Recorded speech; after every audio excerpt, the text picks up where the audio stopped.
Hello, this is Pastor French, bidding you welcome to another segment of Daily Bread. I've been discussing religion and its trappings the last couple of weeks. All the things that men have added to simple faith. All the ceremonies, rituals, and symbols that make up the religions of today, whether Christian or otherwise.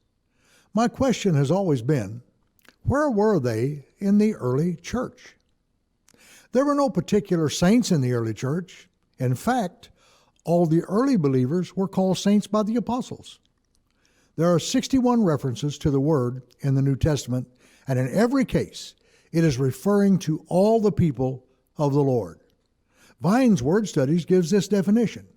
The Greek word is agios.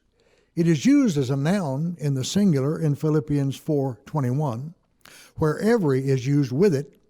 In the plural, as used of believers, it designates all such and is not applied merely to persons of exceptional holiness or to those who, having died, were characterized by exceptional acts of saintliness. See especially 2 Thessalonians 1:10, where his saints are also described as them that believed, the whole number of the redeemed. They are called holy ones in Jude 1:14. Let me read 2 Thessalonians to you. When he shall come, to be glorified in his saints, and to be admired in all them that believe, because our testimony among you was believed in that day. Several Christian religions of today give this title or designation only to certain people and only after they are dead. They make statues of them, pray to them, designate to what need they will help you with, and so forth. Where was this in Jesus and the apostles' day? You say, well, there weren't any as yet. But I say, why not? Could not any of the Old Testament men of God have become saints? Abraham, Moses, David, Elijah, just to name a few out of hundreds. Why were these men not canonized and given the title as saints by the early church? Another question, why didn't Jesus wear priestly robes and a gold ring to signify who he was?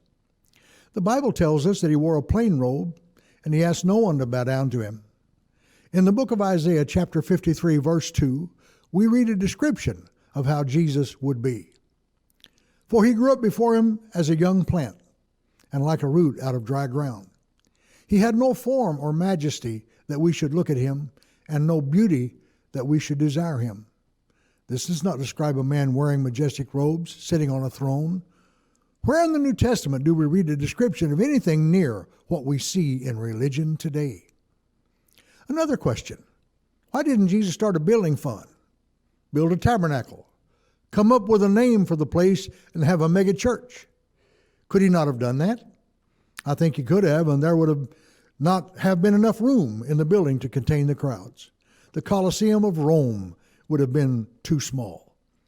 The only time he taught in a building was when he went to synagogue on the Sabbath. Don't misunderstand. I'm not against having a place to meet or putting a name on a building to give it an identity. But what I am against is calling the meeting place the church or the house of God, because according to the Bible, it isn't. It's where the church or house of God assembles. It could be open air, an auditorium, a tent, a stadium, or any other kind of a building. The place is not important. It's the people or the saints that are. Modern religion spends millions upon millions of dollars on edifices to meet in, while in my opinion the money could be better spent. Any kind of a meeting place is going to cost something, but it seems we are not content with just what is necessary. We adorn them with lavish trappings, which are in many occasions very costly indeed. I was in a particular cathedral in another country where, by their own description in a pamphlet, the altars alone contain 91.6 metric tons of gold. I don't think the Lord is pleased with that kind of extravagance. Could not that gold be put to a better use? Other religions are just as guilty.